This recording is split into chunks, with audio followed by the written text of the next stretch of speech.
Welcome to Red Maryland Radio, the Red Maryland Network's flagship show. Here are your hosts, Brian Griffiths and Greg Klein.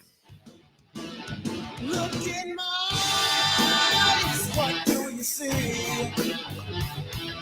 The controversiality. And we are live, Red Maryland Radio on the Red Maryland Network, coming to you from the Jim Plunkett Studio in the heart of the downtown business district of Severna Park. Oh, what was that? In the heart of the downtown business district of Severna Park, on the bucolic western shore of Maryland, along the banks of the semi-historic Magothy River, in the moist part of Maryland. I think it's all moist at this point. You are listening to Maryland's leading political talk show, Red Maryland Radio on the Red Maryland Network. I am your host, Brian Griffiths. With me in the studio, Greg Klein. Hey, welcome back from the tour, man. You took a break. You're a dork like me who likes mini golf.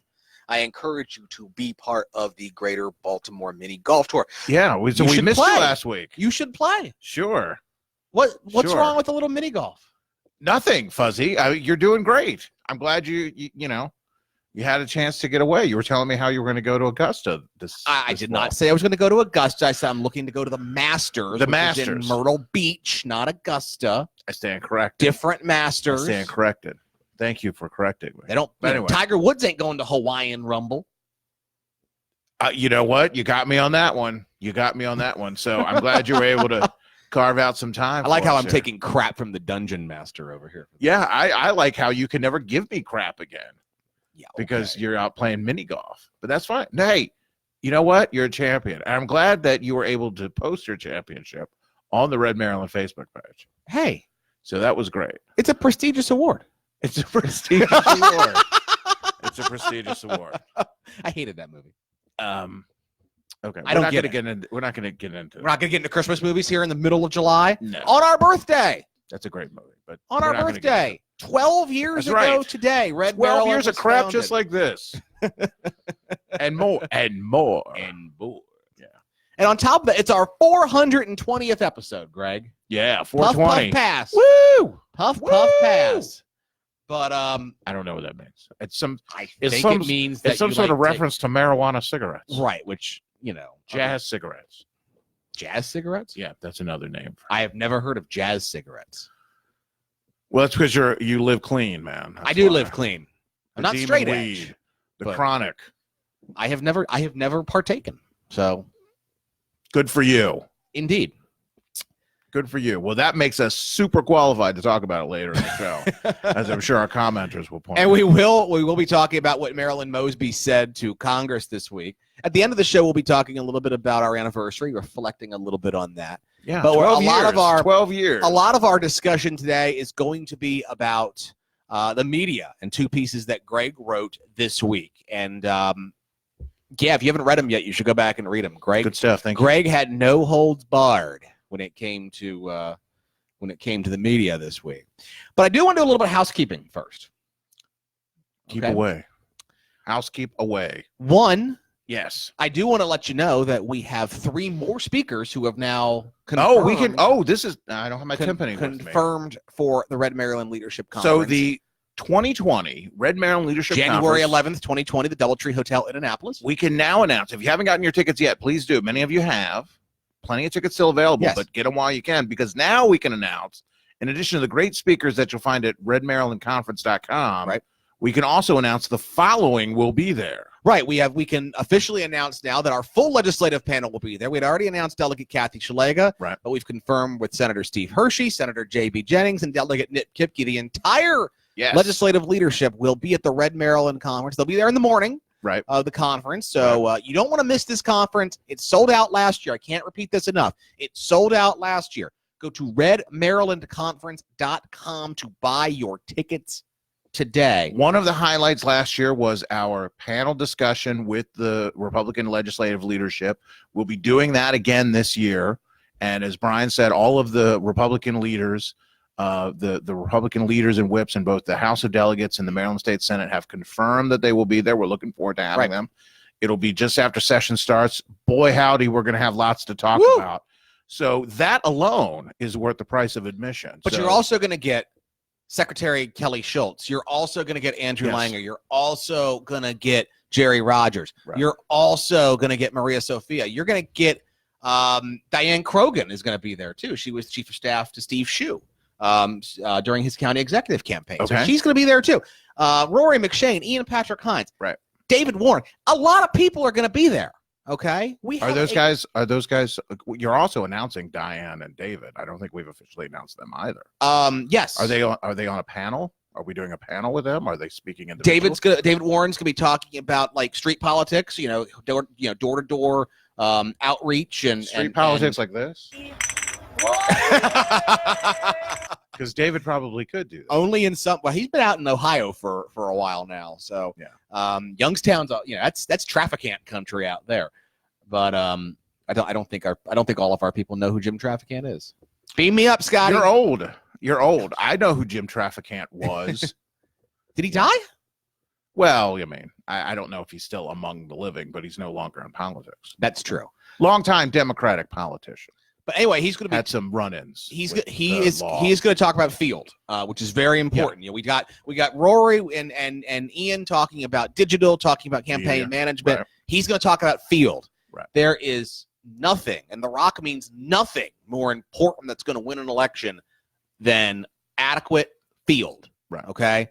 If you don't know what field is, this is a good time to go buy your ticket. RedMarylandConference.com. So and much more that we'll have. These are exciting speakers. We'll have more speakers to confirm as we go along. A couple big names that are in the queue trying to get them to confirm. This is going to be a great conference. We do have some big names talking about big issues facing our state. Yeah. So we're going to be covering issues on panels like what's going on in the legislature, like the gun issue with Andrew Langer leading that panel.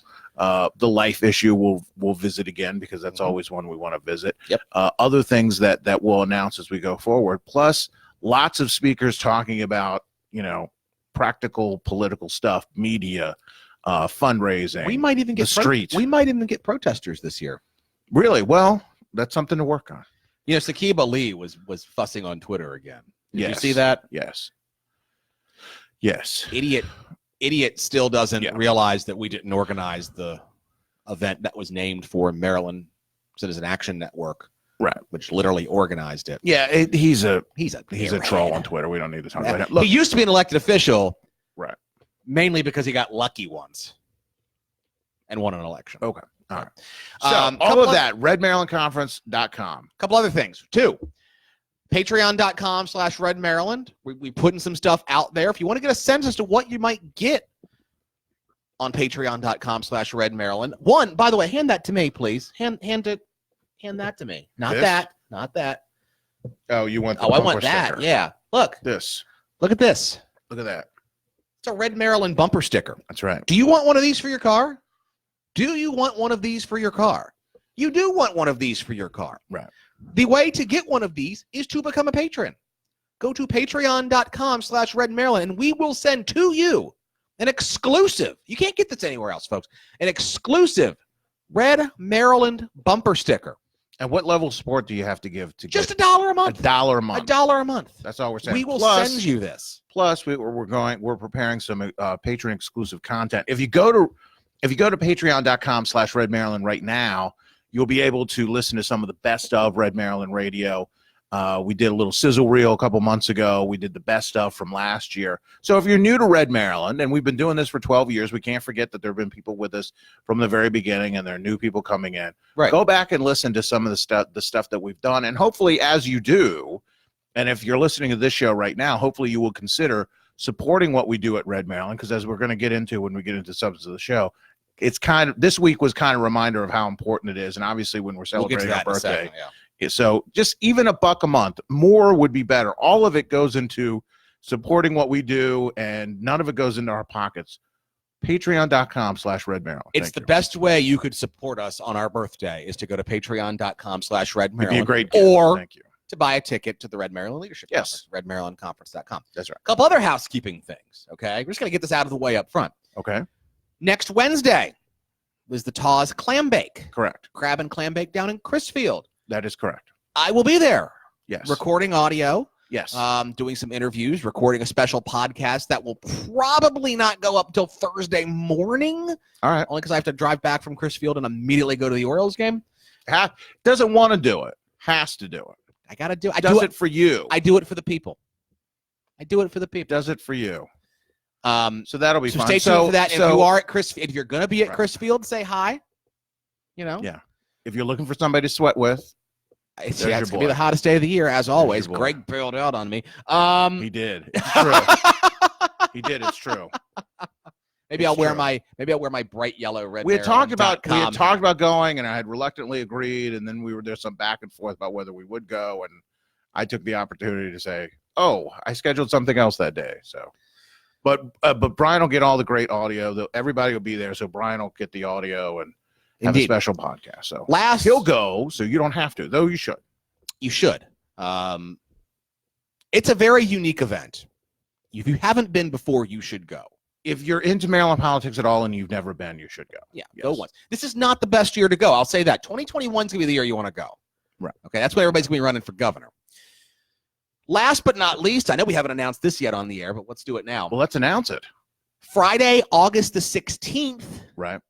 your boy here will be part of a panel discussion Ah. at the Maryland Association of Counties Conference down in Ocean City. Who saw that coming? Nobody saw that coming. Who saw Mako Nobody reaching out saw to that Red coming. Maryland for a panel? Nice. So Wear a tie, okay? Don't embarrass us. I'm going to wear a coat and tie. Don't embarrass us. I'm All going to wear right? a coat and tie. Those guys, you know. I'm not saying it's not going to be like the stupidest tie I've ever seen. Maybe like a Mr. Potato Head tie or something like. Come on, man. Now I'm just messing with you. Come on, man. Those Conduit Street guys slumming it enough to invite you out to their event. You better represent, all right? Hey, seersucker coat, baby. Seersucker's fine. I'm fine with seersucker. It's a Maryland political event. You'll get away with seersucker. I don't have a problem with that. But Yeah. Seersucker coat and a tie. Maybe I'll wear the state flag tie. You never know. Just show up. Just go to okay, all the right. Mako guys. Yeah, you can search their website, learn more about the conference. And what is the panel that you'll be on? We're You going should to talk mention that. about becoming, transitioning from internet activism to actual activism Okay, and something like that, which is ironic because we started with, boots on the ground activism, That's then how we went to the started, and internet. we came to this, and we yes. still do obviously boots on the ground activism. That is also certainly true. more useful than some people do. We're not banging pots and pans anywhere, are we? But Well, that could be the topic. Maybe you can discuss the effectiveness of banging pots and pans in front of congressmen's houses as an effective way of changing hearts and minds. I don't know. yeah, that almost certainly. I imagine that will come audience up. is going to see the limited efficacy of such a tactic. But anyway, so or you'll flying be there, a plane. or it's not a stunt. Yeah, Not a stunt. I'm gonna say. You know what? I'm just gonna. But please do, before you go into that tirade, No, I'm not going to. just please, I'm asking you. Yeah. I mean, we've kind of hinted that, the Conduit Street guys are kind of, we have mutual friends and there've been discussion. They've mentioned us. We're big. I'm a big fan of their podcast. As I am listen I. all the time. It's a great show. It Check is. it out. They're reaching this is the olive branch. Don't screw it up. So talking about activism that went bad, and then we'll actually start talking about all the things that we, Okay. this is almost Yes. a Langer podcast right now. We're 15 minutes. No, into it. heavens no. We haven't talked about where we went to college or where we grew up yet. No, you know what it And was? we probably won't at You all. know what it was? It's last week's episode, the first part of the Independence Day episode of JB's Drive-In Theater, because I think I mowed most We're of my. definitely not that. I think I mowed most of my lawn before they actually got to the movie. Like I was listening to it while I was mowing. Yeah. I think I did half the 3/4 of the lawn before they got to the show. The worst effort of activism I've ever seen by people who have no idea what they're doing. Back in 2002, you remember this? Yeah, you might remember this. I don't know what you're going to. I went to Western Maryland College. See, now it's the Langer cast. And Daniel Collins. there was, of course, the switch to that name. So Right. I created a coalition Right. to this story will sound very familiar, by the way. I created a coalition Uh-huh. to try to advocate to not change the name. Okay. And I tried to work with people. I tried to, I got my, I was in the paper, Carroll County Times, in the media, blah, blah, blah, blah, blah. You were literally standing athwart history saying no. Yes. Okay. There was a group of people who also opposed the name change, All right. who thought I wasn't being aggressive enough and that I needed to be more in your face. Does this sound familiar, by the way? No. It's like certain maybe gun groups out there who. Yeah. Okay. All right. So they created a separate coalition with a similar name, not the exact same name, but a similar name. And the whole thing came crashing down because they decided that they were going to print flyers that had a picture of an alumnus who died in the Korean War that said, such and such died for Western Maryland College. I see. And that's where everything just fell apart. Yes. Well, it was a lesson about persuasion and so on. Yes. Interesting. That example will probably come up. That example. Fascinating story. And you told it so well. But I'll look forward. That will be part of your presentation at the panel. Yes. Wonderful. So, yeah. So that'll be a good time. Check that out. If you're going out to the Mako event, Red Maryland will be represented, and we're very happy about it. We are very proud, and we thank the guys over at Mako for sending out the invitation. Thing. Okay. Well, I don't comb my hair. That just doesn't happen. This is me combing my hair. Okay. All right. I withdraw. Let's move on. Okay. Let's talk about the media. Dealer's choice. Which story do you want to talk about first? Well, let's first talk about the Washington Post story that came out, because I think more people are probably familiar with that. There was a piece in the Washington Post earlier this week from Ovetta Wiggins. I think it came out earlier this week. What day is it? Yes, Thursday. Thursday. I think it came out on Tuesday. Monday. Yeah. It's summertime. There's not a lot going on in Maryland politics. Which is why we spent 16 minutes talking about anything but to start the show. Well, we talked about everything we talked about was Maryland politics. What are you doing? What are you doing? You know, Fuzzy, you come off the golf tour and you're all scattered. Easy. You know, let's get some focus here. I mean, obviously you're not taking the medication, and I think you need to get back on it. The Washington Post came out with a story about what's the future of the Maryland Republican Party going to be when Hogan leaves. Now, this is kind of you could have written that any time over the next, since the day after the re-election.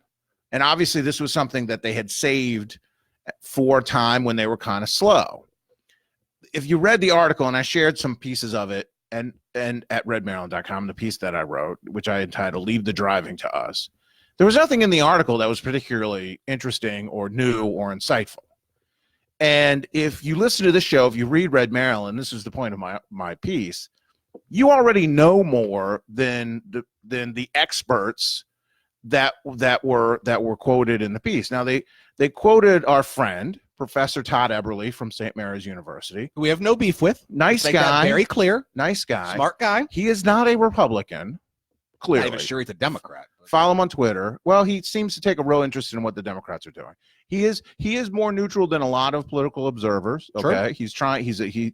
He's making a name for himself as a talking head. He's more open-minded and fair than a lot of people you deal with. He's kind of taken over the niche that my old college professor and mentor Herb Smith took over. Okay, he would probably take that as a compliment. Yeah. And so that's fine. But he's not a Republican, and he doesn't really. And we've had this issue in the past where you have people who opine about the Republican Party who know nothing about it. And some of them are Republicans. This is our 12th anniversary today. This is not our first rodeo. This is 12 years we've been covering Republican conservative politics and covering state and local politics from a conservative perspective. But one of the key beats that we've always covered, where we sometimes get criticism that we're too inside politics, too inside baseball or whatever, is that we cover Republican politics in the state of Maryland. Right. This is something that we do. And you could go to the events page at redmaryland.com and see all of the, in the last 12 years, all of the conventions that we've covered. Okay. And other events. We haven't missed, and lots of other events, but specifically the conventions. I mean, we cover this stuff. We know the people. We know what's going on. So when you read an article if you've been following Red Maryland, you have access to all that. You've heard interviews with all these people. The article is not behind a paywall. Right. More on that in a minute. That's true. The article, Todd, Professor Eberly says something like, well, Hogan's really popular and that's all they've got. And, who knows what the future is going to be. But what we do know is something you pointed out when you were on WGMD today, another outlet, we're talking about Maryland politics all the time. Absolutely. Is that there have been 5 gubernatorial elections in the 20th century. That's correct. And Maryland Republicans have won 3 of them. 3 of them. And the only 2 times, and this part I didn't get to, but the only 2 times there's been an open seat, Republicans have won. Correct. And that's what we're going to have in 2022. So the days of it being a fluke that a Republican could win the governor's race statewide, I think those days are gone. It doesn't mean that that we're a red state by any stretch of the imagination. Yeah, there are still a bunch of Eeyores out there who think that we're never going to win again. But you're getting off track here. Sorry. Here's the point. If all you knew about the Maryland Republican Party was what the mainstream media, and particularly the Washington Post, was talking about, right, you wouldn't know very much. No. If you read that article, and I kind of broke it down to make this point. You did. If you've been reading us, if you've been following us, if you've been listening to the interviews we've done, if you came to our leadership conference, you've been doing all that, you know what the future of the Maryland Republican Party is going to be, because you've heard from our chairman, you heard from Lieutenant Governor Boyd, you heard from Boyd Rutherford. Boyd Rutherford. You'll hear from legislative leadership. You'll hear from Secretary Schultz. You've heard us. We've been polling this ever since then. You heard from County Executive Glassman.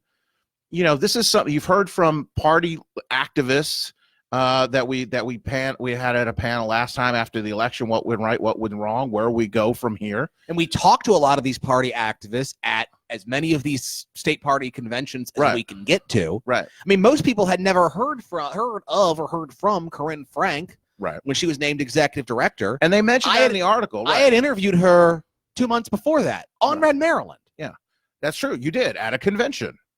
Right. That we did the show. And by the way, I want to point this out too. I don't think this made it in your article, but this is very important. This is something I keyed on the last two conventions, I think it was. Right. Was the fact the last two conventions, the only media outlet that has been in the room for them is redmaryland.com. The mainstream media, the Ovetta Wiggins, the Washington Post, the Baltimore Suns, the Capitol, the Carroll County Times, none of them actually post for the conventions to have those conversations, to ask people what's actually going on. All they ever do realistically is pick up a phone and call people. Right. And something that you didn't put in the article, but I think it's important to point out, right, is that Ovetta Wiggins did call me for this article. Well, now see, I didn't add that because that was kind of your piece to add to it, and I kind of wanted to wait for here to talk about this, because this is an important piece too. The point of the article is not that we should have been quoted, though that would have made the piece more insightful. The point that I was getting at was, if you want to know what's going on with the Maryland Republican Party, you're not going to get it from the Washington Post or the Baltimore Sun or the Annapolis Capitol or any of the TV news channels, or frankly, most of the talk radio stations too. Yeah. You're going to need to go to someplace like redmaryland.com.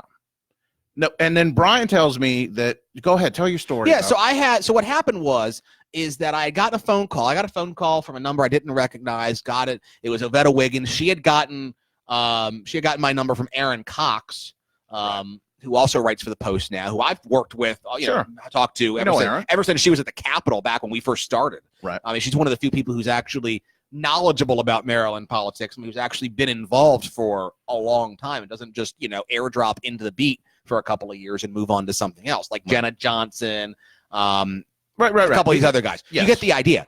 So I called her back and had an 11-minute, 20-second conversation with her, answered her questions, kind of gave, my view of the party. Hey, things are looking up. Things are this. The presidential election's going to depend going to change the landscape one way or the other. May make it harder, may make it easier. Named a number of candidates, not just the two or three they named, but also there were a lot of names missing that should have been. But also mentioned Jeannie Hadaway Riccio and Michael Steele and a couple other names that have either people who have either talked about it or are potential candidates. As we mentioned before, Greg, there's a lot of people on that poll that we do every month. Right. But yeah, none of that stuff made it into the article. I don't know who else she talked to.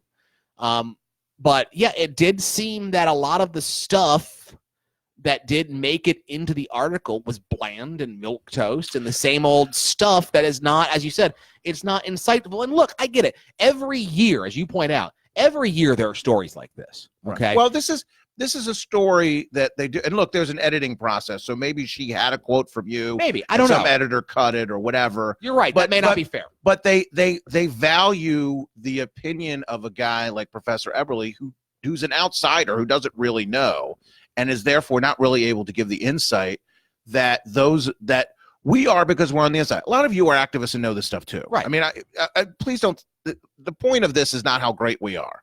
The point is, no, we are pretty great. The point is that the Washington Post doesn't know what it's talking about. Right. And if you want to know what's going on the inside, there are places to do that. There's insight to do that. For instance, they quoted Kathy Szeliga, Delegate Szeliga, the minority whip, and she was very positive. And one of the things I pointed out was, if you would have known why she was positive, and I listed all the reasons why, because we've been reporting on this stuff. Right.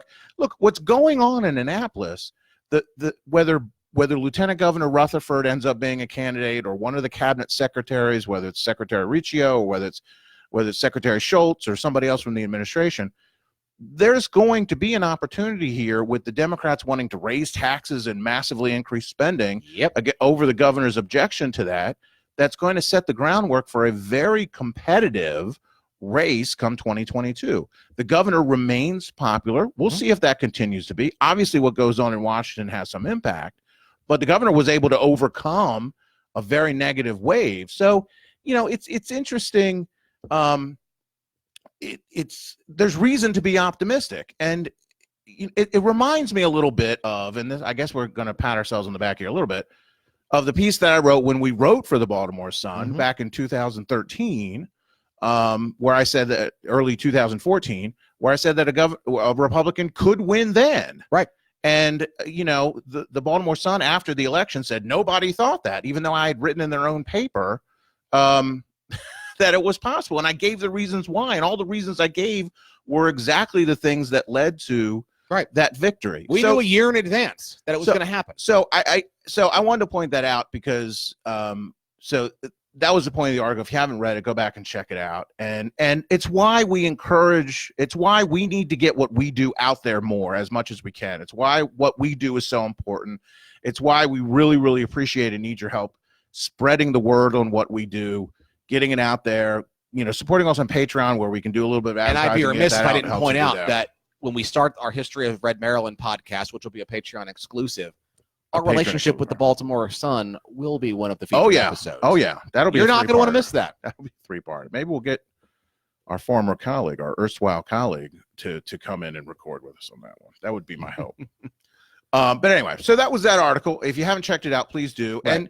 And again, it's a nice reminder that, if you're a conservative, you're a Republican in Maryland, or you're interested in what's really going on in those circles, this is the place you need to be checking out. Yes. So there's that. Now, there was a second media story. Yeah. Earlier this week, and Greg, you were all over that as well. Yeah. I give the floor to you. Okay, so there was a report that came out from the Capitol Research Service, which is, if I'm getting the name right, I think I'm getting the name right. Something to that effect. That talked about a national phenomenon that's going on. The Capitol Research Center. Yeah. A national phenomenon. Something we've recognized that is absolutely true is there is a dearth of coverage of state and local politics. It's not just here in Maryland, it's everywhere in the country. Local newspapers are going away. Even though we have the internet coverage of politics tends to be almost exclusively nationalized, which is not what we necessarily expected to happen years ago. Sorry, all of a sudden there's like a spider just hanging in front of the camera. Okay. All right. No, I don't see it, and it's not on the camera, but you're distracted, easily distracted. There he goes. All right, there you go. The hell is this, Russia? Ritalin would do you wonders. Now, so the point is that that what the left has done is to try to fill that void by having this network of grassroots. Can't see air quotes on the radio. Can't see air quotes on the radio. Of local news sites that are being funded with some left-wing donors. And they're getting dark money. They're getting left-wing activists to put these local sites up, and then they try to fill that gap with, left-wing coverage of state and local politics, stories from a left-wing perspective, opinion pieces promoting, the kind of democratic socialism that the left is doing. And this is all part of an organized effort. Well, included in that piece was Maryland Matters, which is an organization here in Maryland. And I wrote a piece, sharing that information and also pointing out this is what we've been saying about Maryland Matters literally from the beginning. Actually, it was before the beginning. Well, we've been covering Josh Kurtz and all the stuff he's done when he was over at Center Maryland and those guys. And, the O'Malley cronies that he was working with pushing that agenda. Mark Nugent particularly had that beat for years and covered it extensively. Yes. Also something we wrote when we worked for the Baltimore Sun. First time we got threatened with a lawsuit with the Baltimore Sun. Not the only time, but you're gonna have to listen to that later on. That's a whole nother podcast. And when Josh, and we know Josh, we've met Josh. He's a career journalist, but he's been working and making a living with left-wing funding, plying his trade in support of left-wing activists and left-wing Democratic interests. And that's what he's doing now. And when he formed Red Maryland, and when he formed Maryland Matters, thank you for correcting me. When he formed Maryland Matters, we pointed this out. We wrote, and I cited those in my piece. We talked about who his donors were at the time. And it wasn't just the donors at the time, it was the advisory board. Right, the advisory board. And we talked about that. And and Josh Kurtz kind of denied that and all this kind of stuff. And yet every criticism we had lined up perfectly with the CRC report that came out that included, and Josh Kurtz fits the mold of these other folks in other places that they talked about. I put that into the article. Their makeup and what they try to do in the articles that they show. Go look at the front page right now. I mean, the front page is, this kind of pro-education article from the teachers union perspective on things. They've had very softball coverage of the Kerwin Commission. And I point out some of the real left-wing. Now, not all of their opinion pieces are left-wing. Not every article comes from a left-wing angle, though most of them do. And this is the point we've been trying to make for years. And what the CRC thing kind of nailed is that if Josh and the folks at Maryland Matters were honest about their point of view, like we are here at Red Maryland, fine. The fact is they do cover stories and they do break news and there is a dearth of coverage. But exactly, just like we point out with the Baltimore Sun, they have an editorial angle. They have a left-wing editorial angle. And that is not just driven by some personal choice or some business choice of the people that do it. They are funded by people who are organizing in a way in support of the movement left in this country.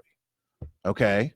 That's who Maryland Matters is. So it's not a coincidence that they have op-eds espousing the benefits of democratic socialism that we cited to, or they give very favorable coverage to the work of the Kerwin Commission, or the teachers unions, or they basically reprint the Democratic press releases on issues with regard to this funding controversy that's going on that we've talked about with the governor.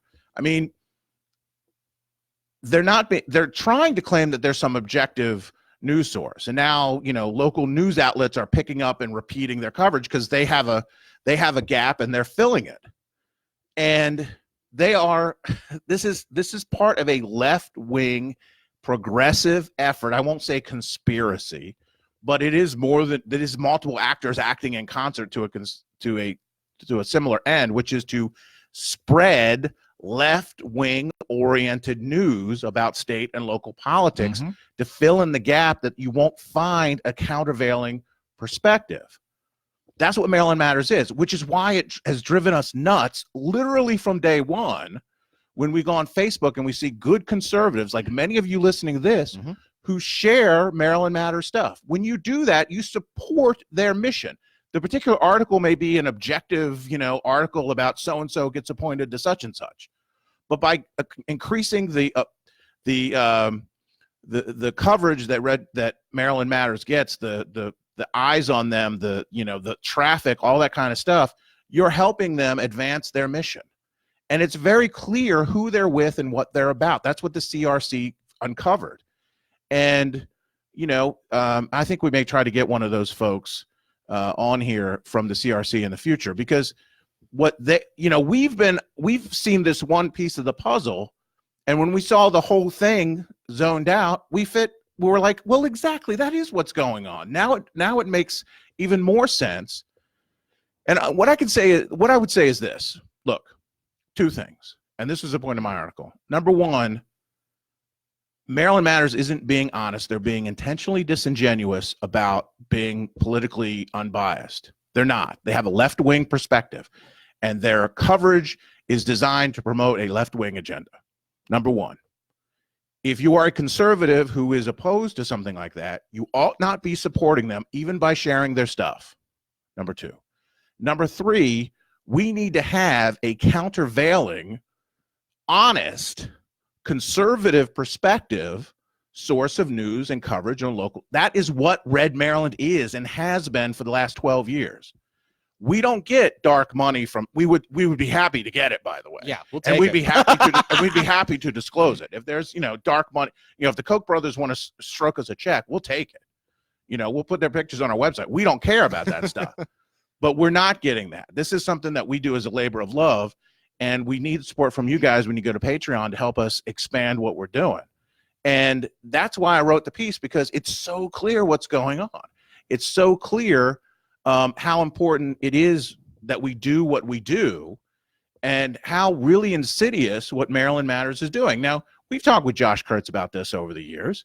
He downplays it. He's had some people defending him, saying, oh, CRC is a bunch of right-wing kooks, and they're, Nobody's denied they're it, though. Trumpers, and they really hasn't pushed back on our article. I was really surprised by that a little bit. I was too. Because he really objected to some of the stuff we wrote early on. But I think, look, if you're listening to the show, we need your help. We need you to spread the word about us. We need you to stop supporting Maryland Matters. If you know conservatives, if you know folks, you need to let them know about this. You need to share the article that I wrote. You need to share what the CRC is reporting. You need to let them know that.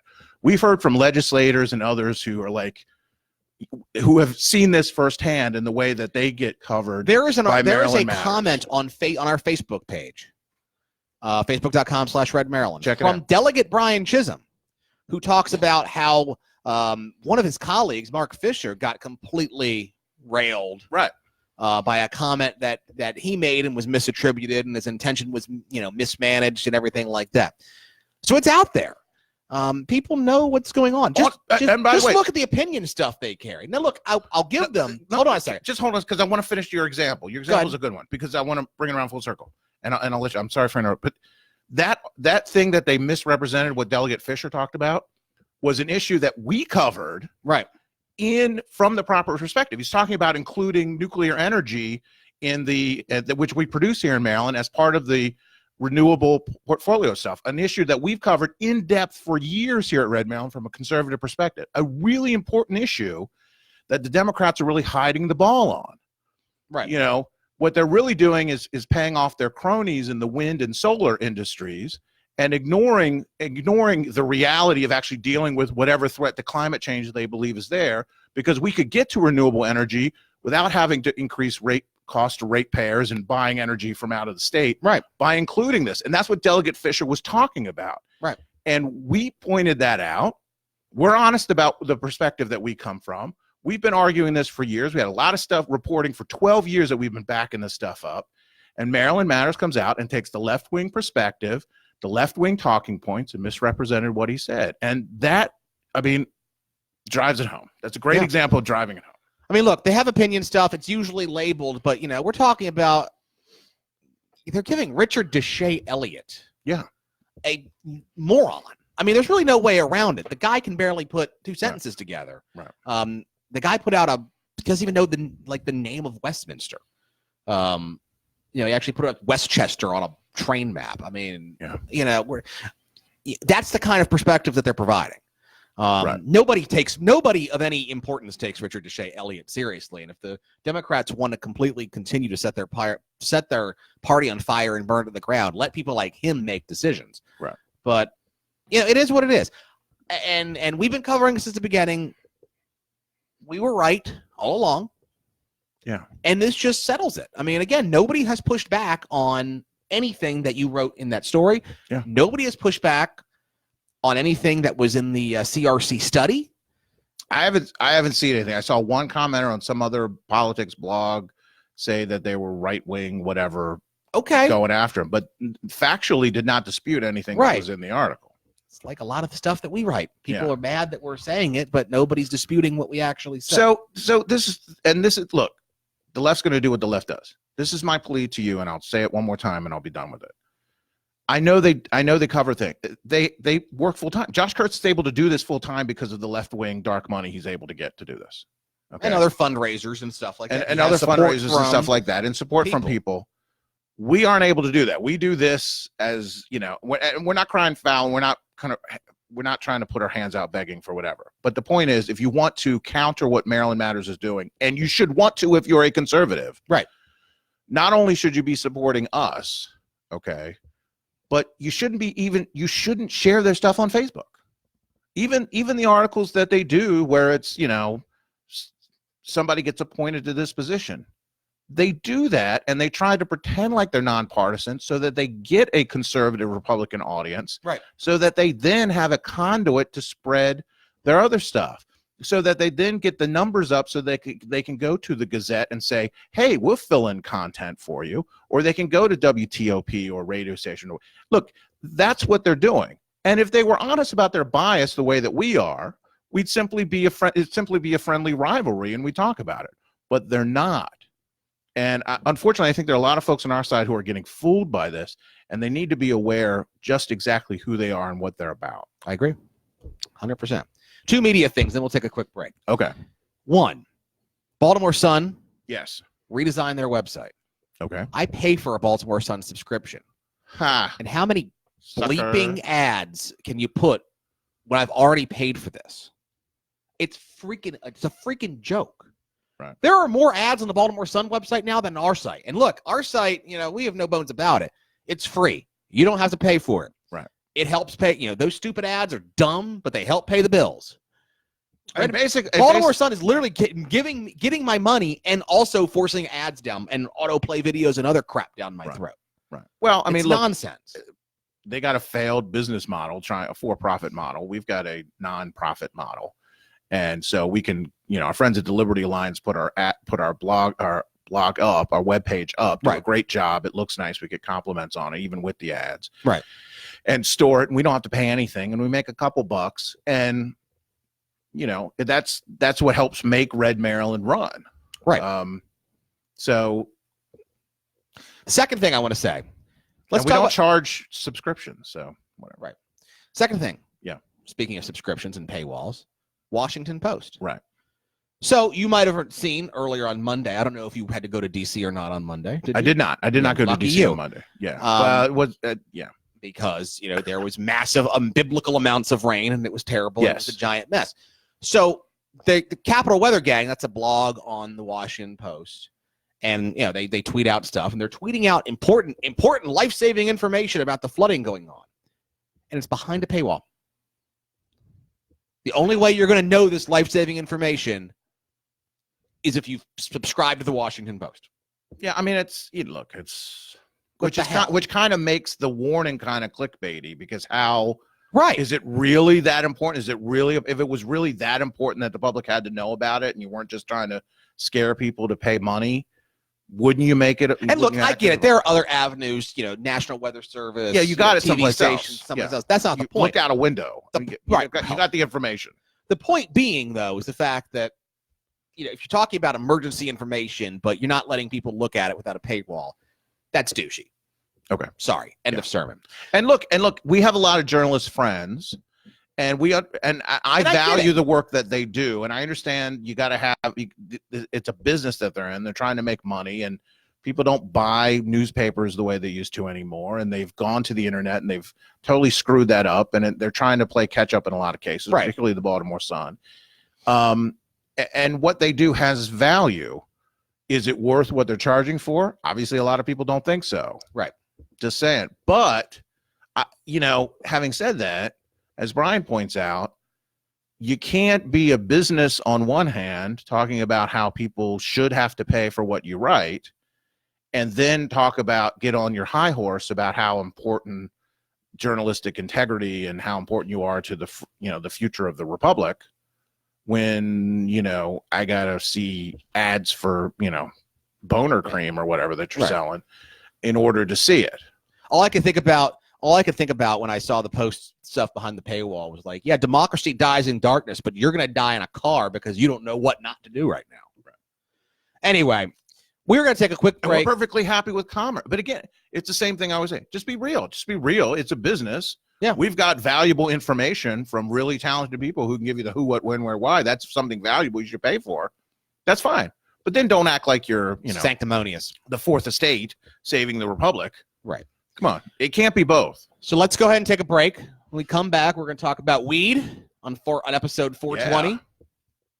And then we'll reflect a little bit on our birthday. Stick with us. You are listening to Red Maryland Radio on the Red Maryland Network.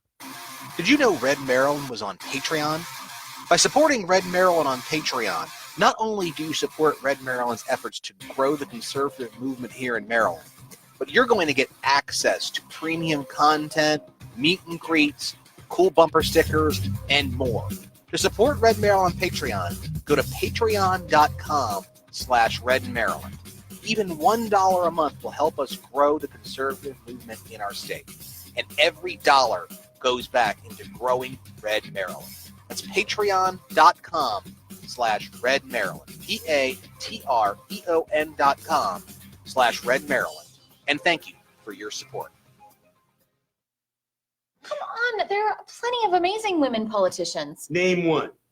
Senator Hillary Rodham Clinton? Awful. How is she awful? Hates freedom. You are invited to the 2020 Red Maryland Leadership Conference, which comes at you on Saturday, January the 11th, 2020, from the Doubletree Hotel in Annapolis. Join us as we hear guest speakers including Commerce Secretary Kelly Schultz, Delegate Kathy Shalega, Doug Mayer from the 2018 Hogan for Governor campaign, Andrew Langer and Jerry Rogers from WBAL Radio, Maria Sophia, the chair of the Maryland Young Republicans, Ian Patrick Hines, Rory McShane, and a host of other fantastic speakers. This conference will help prepare the groundwork for your next election success and the success of conservatism across the state. Tickets are on sale now. The conference sold out in 2019, so you are not going to want to miss out on buying your tickets today. Go to redmarylandconference.com to learn how to buy your ticket, your sponsorship, or your vendor table. That's redmarylandconference.com. Go buy your tickets today for the 2020 Red Maryland Leadership Conference. Zwoele zomerhits. Klopvaste actua. De leukste cadeaus. Donna. The sound of summer. Radio Donna.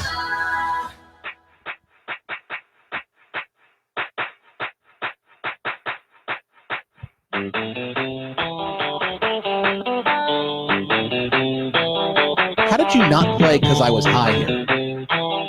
Really? How did you not play that right there? It's episode 420. We're about to talk about pot, and you didn't play Because I Was High. And I know you played it last week, but what the hell, bro? That's kind of a me thing. That's not an us thing. Okay, well, you played it on this show last week When I was flying solo, yeah. Yeah. It's kind of a me. I'm sorry. There's lots of things I do when it's just me that kick up the production value. I bet there are some things you that do I don't waste you. when you're when you're playing air guitar during the break to your wrestling music. Okay, you want me to be real? I'm being real. You didn't request. You didn't see me have it queued up. I thought that there was a point where you could just know.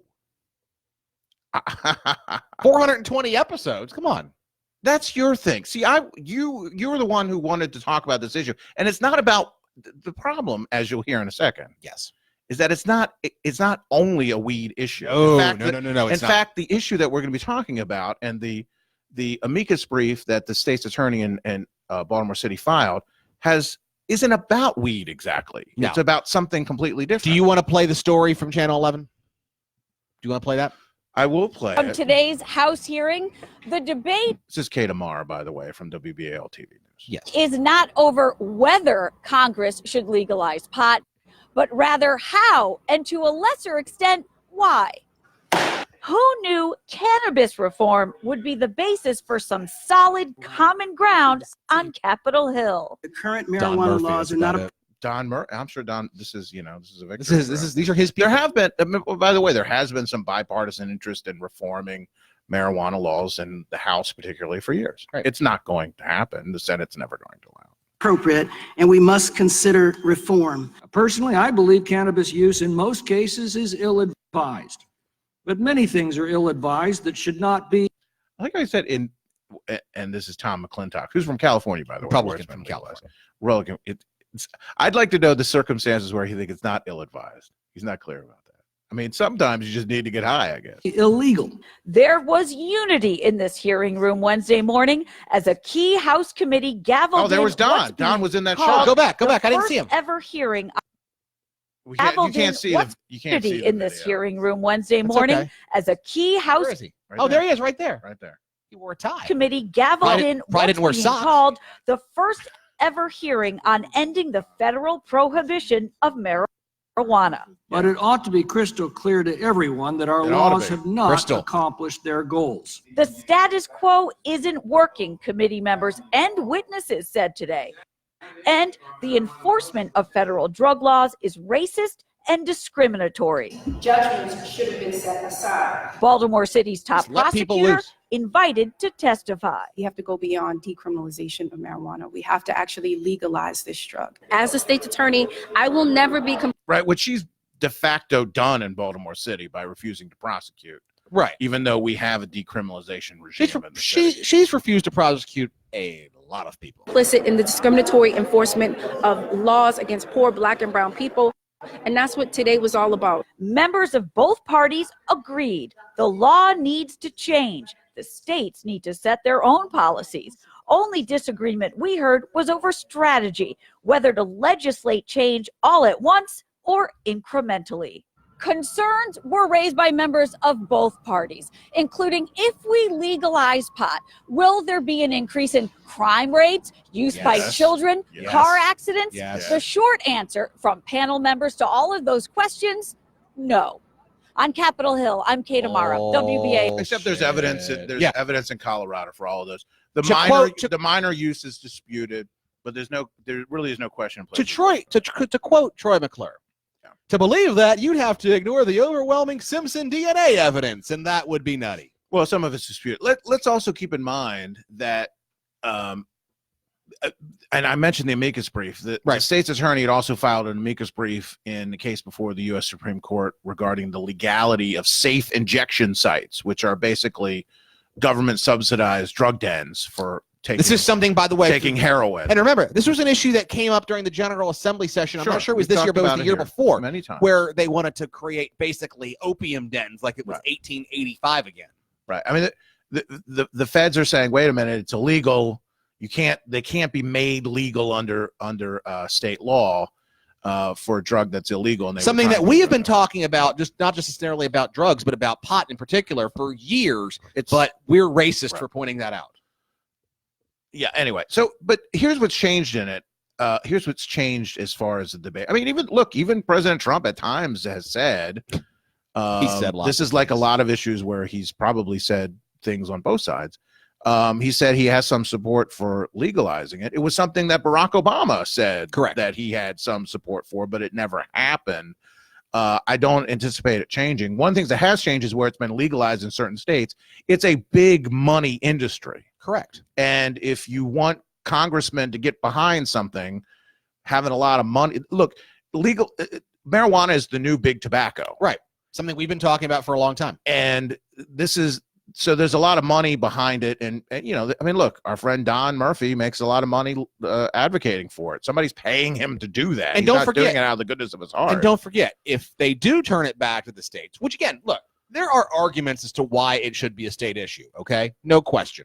But no, just hear me out. Okay. The point I being would is that if think it does get turned back over to the state, you've got Democrats like Mark Elrick, you talked about this last week, Mark Ungerfer wrote about this last week, who want to turn it into a state-controlled industry, who literally want the state of Maryland to grow and sell pot. To be in the business doing it directly. Yeah, To which run is the which is absurd. I tend to agree with the Antonin Scalia take on this when this issue came up before the Supreme Court. It's hard to imagine a product that is more conducive to interstate commerce than marijuana, right?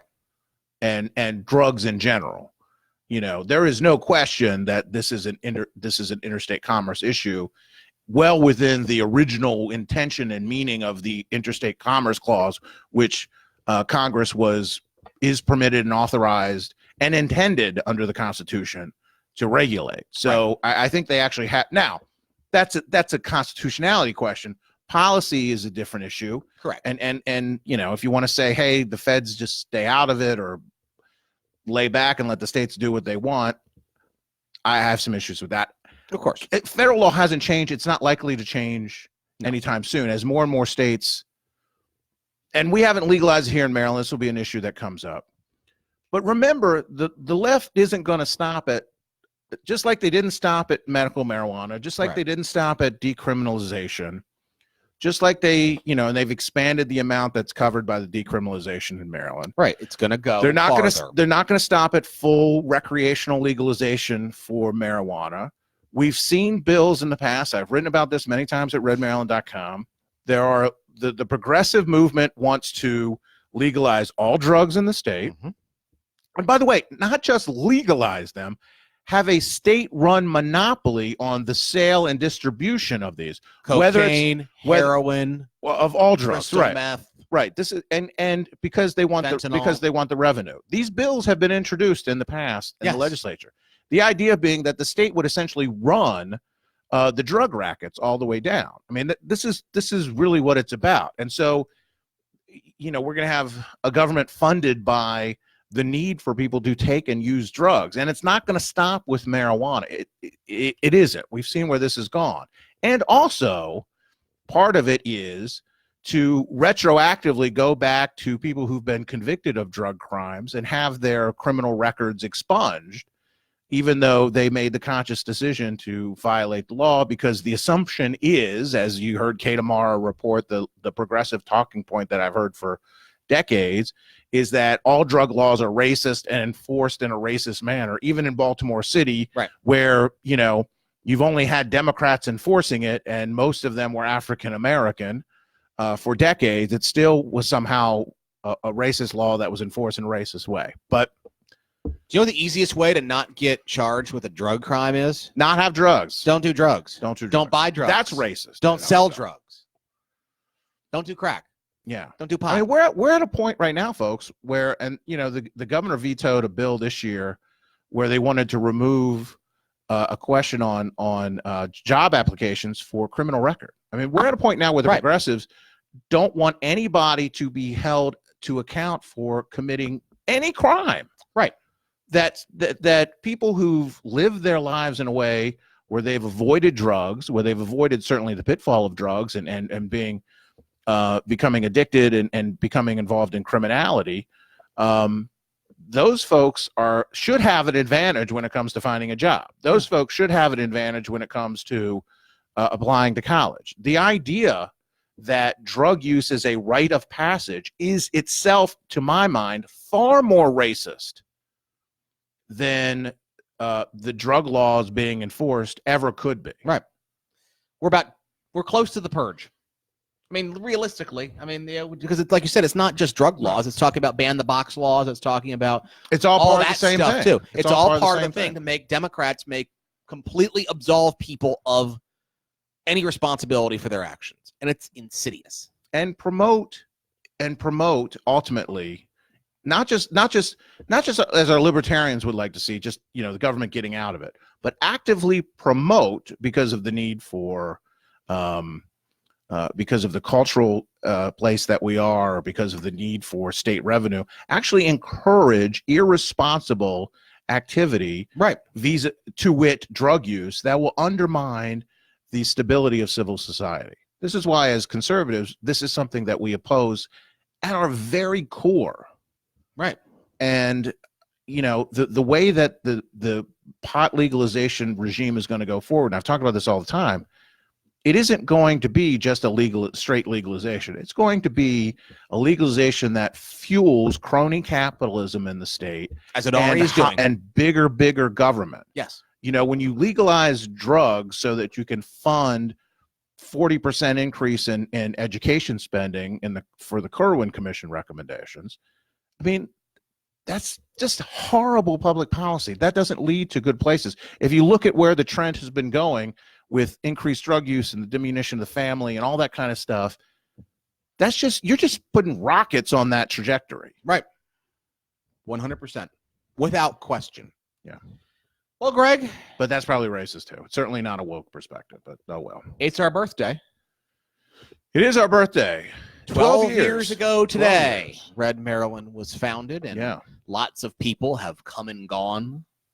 Yeah, the world was a very different place, it seems, 12 years ago. We had a Republican president. We had a Democratic governor. Martin O'Malley had just come into office, yes. The iPhone, I think, was just released. Is that right? It doesn't seem like it was that long ago, but 12 years.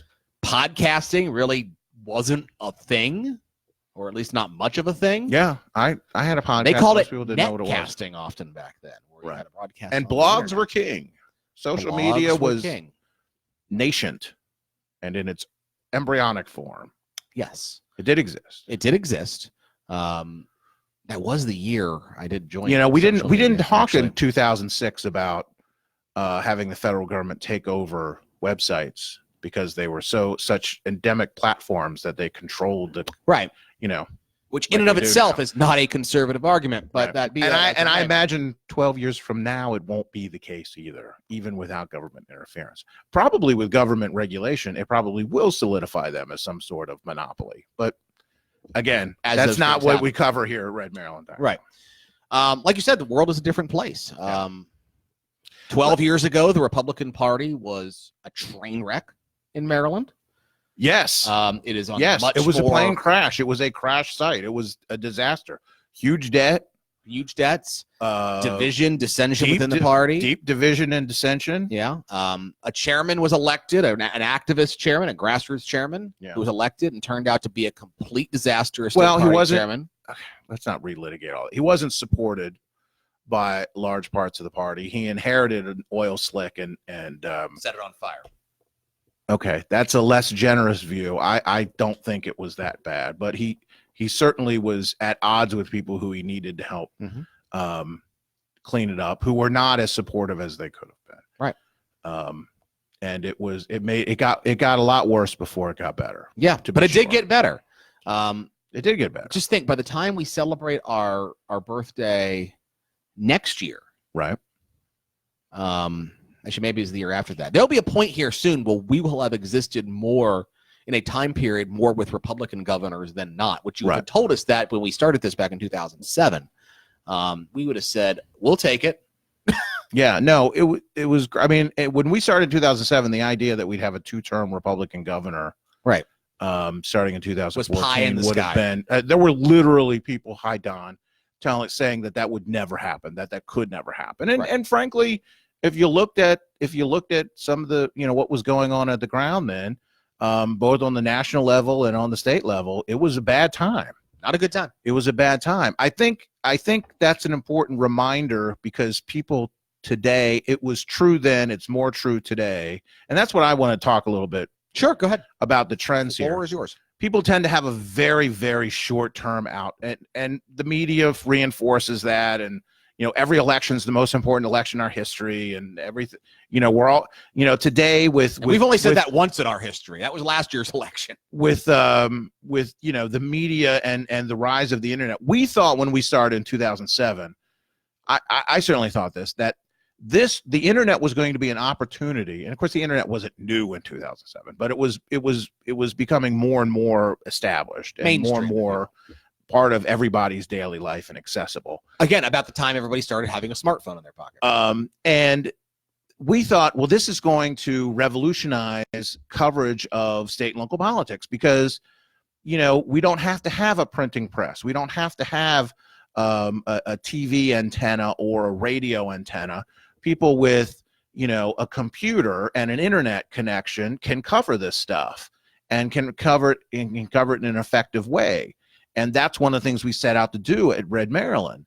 And we accomplished that. I would have never imagined that what the internet actually became was an instrument that made coverage of politics more focused on Washington, D.C., right, more focused on what's going on in the federal government, less and less focused at the same time that all of those conventional sources, which were starting to die out rapidly, that, you know, that end was coming more and more rapidly. It's more than a little disconcerting. I mean, one of the reasons we started Red Maryland was because we were local activists. We talked to a lot of people, going door to door and talking to people who, you know, read the Washington Times, listened to conservative talk radio, watched Fox News, right, but didn't know who their local delegate or senator was, didn't know what was going on at the county level or the local level. And we knew that there was that hole that had to be fixed. That hole's gotten bigger. Yeah, no, it sure has. And that's one of the most disconcerting things about what we're doing.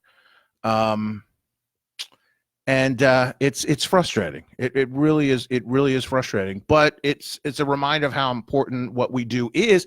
And you know, as Brian pointed out, we've not only chronicled, but we've been a very, very small part of the turnaround of the Maryland Republican Party in the time that we've been here. I mean, there's ebb and flows. I mean, this is why I tell people, you know, this idea that we're constantly under this existential threat and we're losing, which is what a lot of folks in the media who are at a for-profit model, who are driven by clicks and looks and likes, have to make you think constantly. It's this oppressive idea, and it's both left and right, that this is the most important time in our history, and if we don't do X now, it's the end of the world. You know, we're facing an existential threat to everything we hold dear, and we're losing.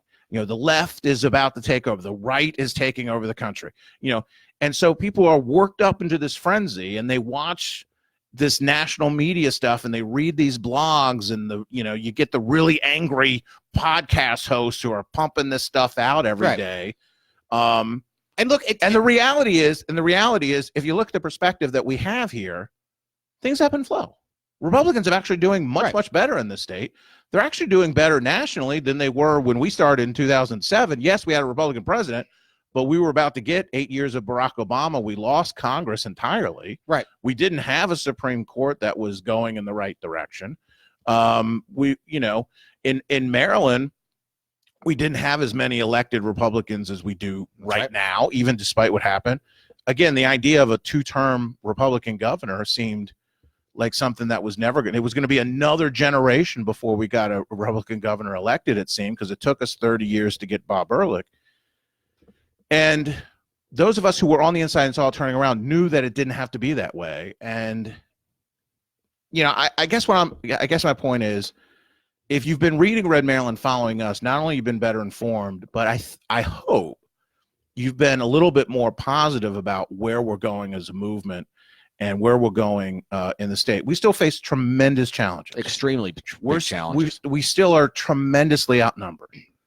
And as the sides become more polarized, it's going to be harder for us, because in Maryland, we have to get the center right in order to be successful. Right. We can't have that normal distribution curve instead of that center. If you know what I'm talking about, that normal that bell curve. Today's politics is much more, two curves, one left of center, one right of center, I think. And I would agree. And in Maryland, we can't just get the guys on. We just can't preach to the choir and expect to win. And even more so than when we started this, and it's always been the case, but even more so than when we started this, there seems to be no interest on a lot of people on our side recognizing that in a practical way. And that is also very frustrating. The left is the same way. And so, in places like that are much more red, it works against them. In North Carolina, it works against Democrats. But in Maryland, it works against Republicans. And it's all part of this increasingly insular media that is convincing people and reinforcing their beliefs, that have given up on the idea of persuasion as even a legitimate tool of politics. I mean, we've got folks on our side who are saying civility is a sign of weakness, right? And persuasion is surrender to the folks who are trying to destroy, and then they wonder why we get our asses handed to us in local elections. And it's worse than it was in 2007. No, definitely. It's very frustrating. Definitely. I mean, it's this culture of perversion isn't the word, but it perverts the way people look at state and local politics. Look, whether you like it or not, state and local politics is often, or used to be, I should say, less strictly partisan, more conciliatory. Everybody lived in the same community. It wasn't always that way. It's not that way now. But, you know, like you talk about, people thinking that everything is an existential threat. Right. The fact that there are people on our side of the aisle who complain incessantly about Larry Hogan not being conservative, not being this, not being that, without recognizing that, one, that Larry Hogan has, you know, follows the responsibilities of his job. There's some people who still think he should just govern by fiat. Right. But also that that's not how we win in Maryland right now. And look, it's frustrating as hell for us too, okay? Because I think a lot of people get it. I think a lot of people get that. I think most people get that. It is it's just the Facebook warriors it is are that out Facebook there warrior who get reinforced by all of the other. Yeah, look, there are a lot of people right now on Facebook, on Twitter, who are just media personalities. They've never worked a day in politics. It's true. They have never worked on a campaign. They have never tried to persuade. As Greg said, they're just people who are out there to get clicks. Yeah. And they're out there to get listens. Yeah, or expand their email list so they can send fundraising appeals and some of it never and accomplish look, anything. I'm going to tell you something, folks. You're not going to like this. Some of your favorite people on the right, on social media and the media, it's a gimmick. They're not as conservative as they're pretending to be. Some of them, it's a shtick. It's a shtick. Yeah. And look, we are what we are. You know, it's not that they don't really believe it, but it's always jazzed up. It's always turned up. Right. It's always and the perspective that we have from doing this for 12 years and doing it the way that we do it is that, one, we remember the O'Malley years because we covered them in depth. Right. Every day with Governor Hogan is a million times better than every day when Martin O'Malley was governor. Correct. And we could point to many things and tick off that are better because Larry Hogan's governor than when Martin O'Malley was, than would have been the case if Anthony Brown or, God forbid, I can't even remember his name now, I'm blocking the name, had been elected governor. I mean, it's night and day. And it's frustrating for us because we covered it. We remembered. If you were with us this whole 12 years, you know how bad it was. And while we'd like to go further and while we've publicly disagreed with the governor on things and tried to push him in a more conservative direction on a lot of things, and as Brian points out, we get frustrated too. There's an honest reality of what it is, and it's not the end of the world. Okay, we know how bad it can get and how close we can go back to it, and you know we understand how the way forward is, and a lot of you do too. So it's just get frustrating. What's also frustrating is that, I say frustrating. The challenge that we always have, the reason we keep doing what we're doing, is because we know that as hard as we've worked, as much as we do, we've still only scratched the surface of what the potential is. We've accomplished we've accomplished a lot of things that when we started in 2007 would have been amazing to us. The idea that we would have been able to, you know, write for the Baltimore Sun is something we would have never dreamed of in 2007. Right. The fact that we're on talk radio every week, that we have a leadership conference that sells out, that we have a leadership conference that is the preeminent conservative political conference in the state of Maryland, was not something we ever imagined doing or being able to do successfully. Even when we decided to do it, we didn't know if it would be a success. Right.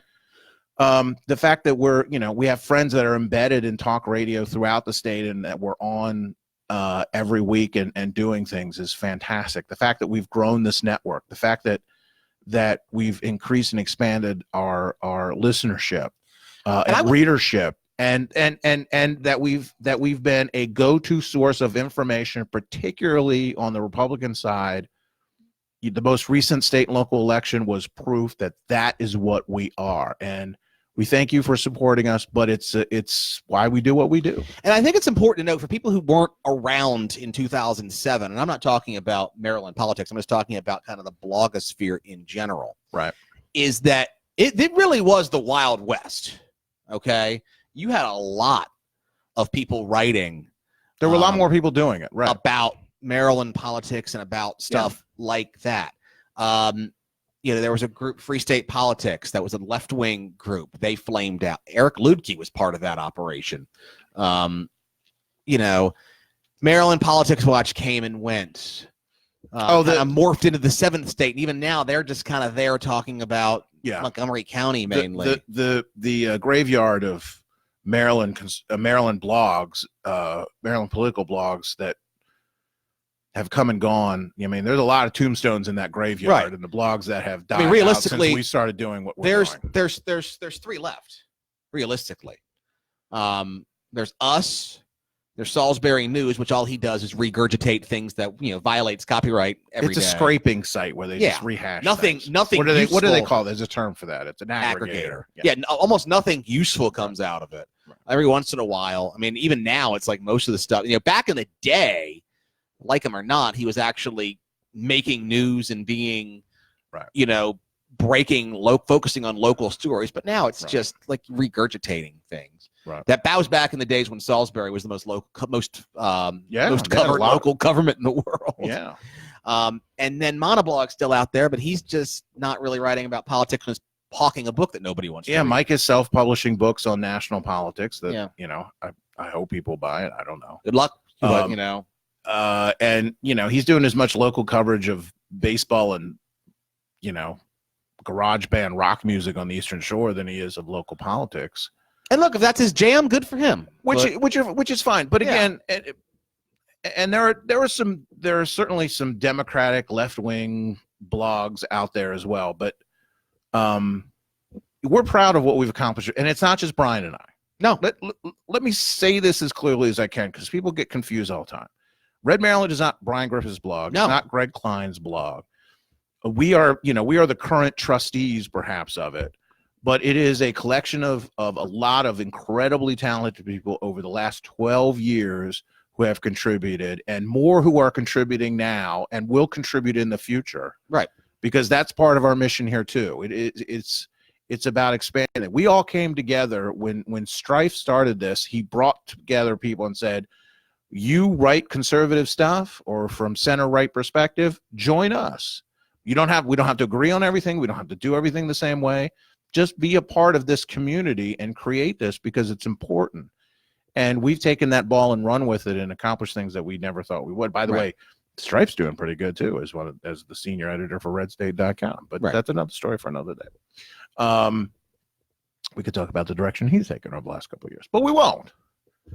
I definitely read his stuff about the census. That's an inside tip. Oh yeah. He knows what he's talking about.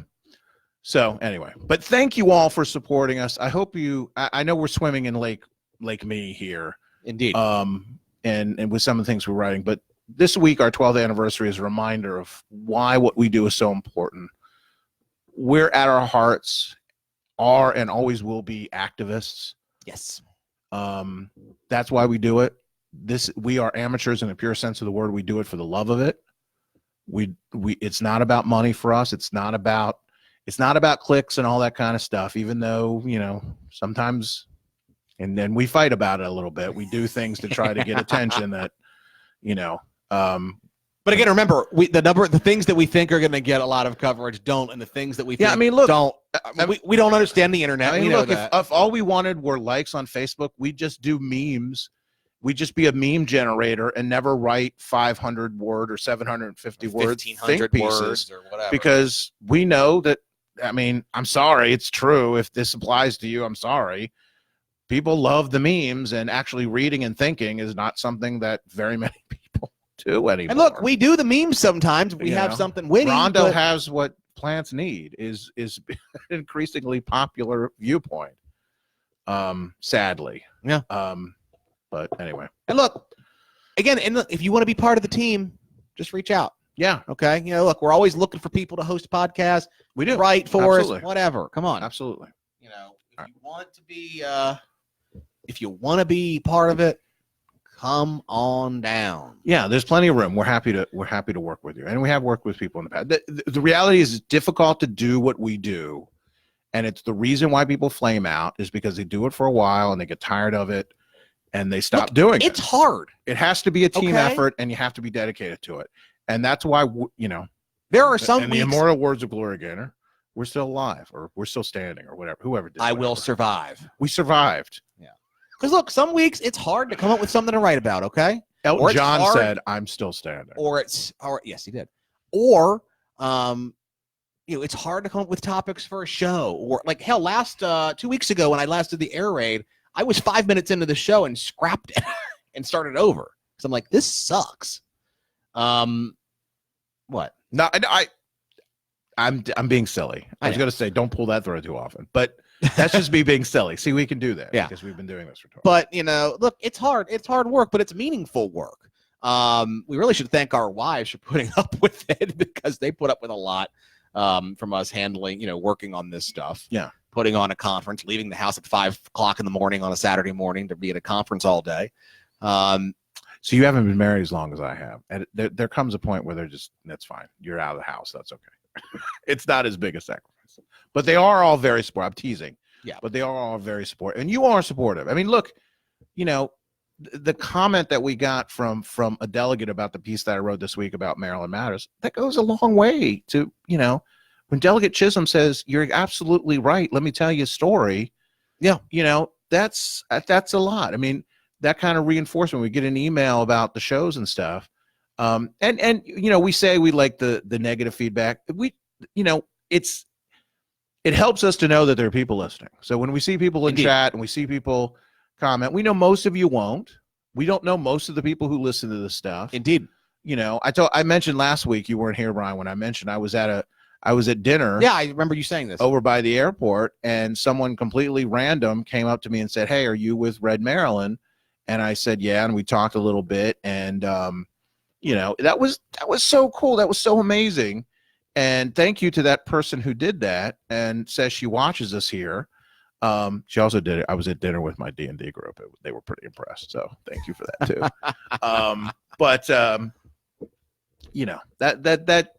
That helps keep us going a little bit. So Indeed. Thank you for that. Well, why don't we wrap it up on this week's show? Yeah. Thank you, everybody, for watching and listening, not just today, but over the last 12 years. Absolutely. And we're going to keep doing it. We're going to keep going. Patreon.com/Red Maryland if you want to help us do it better. Buy your tickets to the Red Maryland Leadership Conference, redmarylandconference.com. Don't forget, if you were at the Taw's Clam Bake this Wednesday in Crisfield, I'll stop by and stop me and say hello. I'll almost certainly be sweating to death, wearing a black T-shirt and dark sunglasses, as I do. Cool. And getting Stay hydrated and getting sunburn on my feet, which I always do every year I go to this thing. Or every time I go to you this could thing, wear rather. whatever. I'm not going to tell you what to do. Just maybe some sunscreen. Maybe that's an idea. You're a pretty pale guy. Sunscreen is your friend. Blanco Loco. It's better than Diablo Blanco, which is, maybe what some people think. But Anyway. White Devil. I know. Okay. I speak enough Spanish to know that. Okay. All right. Thank I you. figured you did, but then you didn't Thank react you. to it. Like, if I had a nickel for every time I heard that. I'll be at Mako again on August 16th. So if you're going to that, look forward to seeing you there. Oh, by the way, get some pictures. Get some pictures with Kevin and those guys. I also will be broadcasting part of the Bay Sox game on August 24th. Very cool. Very cool. And when is the next mini golf tournament appearance that you'll be making, Fuzzy? I will be skipping the next tournament, which is the Escape Time Open in Severna Park, which is on July 28th. I will be on vacation. I was totally going to go to that. I'll be on vacation. Thank you. Sure. Hey, look, these two-week vacations don't take themselves, okay? No, they don't. Yeah, good. After that long diatribe about how hard we work and all that kind of stuff. But look, every time I go on vacation, I've got the computer. I usually knock out a couple of stories. You know what I mean? I do. I'm teasing. Are you going to be in America? Yes. I want to ask you where you're going. New Hampshire. actually. Okay, barely, but okay, all right. You know, the southern part of our country is beautiful as well. Dude, remember I was there last summer? It was 100 and some degrees in Alabama when I was there, 105 in Texas when I was there. Okay, well, there you go. 106 in Utah. That's not part. That's true. You went around the whole country. You did the whole. Yeah, we did the circuit. Yeah. Nobody needs to go to Utah, for heaven's sake, or Idaho. Did I tell you my story about North Utah? Dakota, for that matter. About buying beer in Utah? No, save that for another time. Okay. Save that for another time. Let's wrap the show up. Fair. So redmaryland.com, the home base for all things Red Maryland. Yes. Obviously, you can subscribe to Red Maryland Network programming and have shows like this one automatically download the device of your choice. Just go into your favorite podcatcher. We're on all of them. And search Red Maryland or the Red Maryland Network. Yeah, absolutely free. Give us a 5-star review and a good rating. And, you know, that helps us spread the word. Every podcast tells you that because it's true. Yeah, it's damn true.